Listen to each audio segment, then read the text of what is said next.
আসলে মার্কেটে গেছিলাম, তো মার্কেট করতেই অবশ্যই যাব। তো তেমন কিছু কিনি নেই ভাই। একটা শাড়ি কিনছি ফার্স্টে, এই যে শাড়িটা। তারপর শাড়ির সাথে ম্যাচিং করে হচ্ছে একটা সেট কিনছি। তারপর এই যে নাকের এই যে রিং কিনছি, নোজ রিং কিনছি। তারপর হচ্ছে এই যে এক জোড়া জুতা কিনলাম, আরেকটা শাড়িও কিনলাম। এই যে আরেকটা শাড়ি, মানে আমার বোনের কি হয়েছে, তো এটা আমারও শাড়ি তাই না। তারপর এটার সাথে ম্যাচিং করে একটা গলার সেট কিনেছি। তারপর কিনেছি হচ্ছে কানের দুল। তারপর কিনছি হচ্ছে কত অপ্রয়োজনীয় জিনিস, পাঁচটি আছে বাসায়, তারপরে কিনছি। কথাটা হচ্ছে তারপর শপিং শেষ হয় নাই, মানে কিছুই কিনি নেই ভাই, তেমন কিছুই কিনি নেই আমি। তারপরে অনলাইন থেকে একটা ড্রেস অর্ডার দিছিলাম, এখনো এসে পৌঁছায় নাই। তারপরে হচ্ছে মানে আমি ভাবতেছি, হ্যাঁ ব্লাউজ এখনো অর্ডার দিই নেই, ব্লাউজ এখন অর্ডার দিব।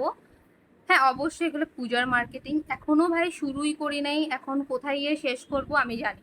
তো আমার পাপা আমাকে পরে কোশ্চেন করলো, এত কিছু অর্ডার দেওয়ার পরে, এত কিছু কেনার পরে, যে আমার এখনো মানে ওই কেনাকাটা শেষ হয়েছে কিনা। তো আমি বলছি আপাতত শেষ হয়েছে।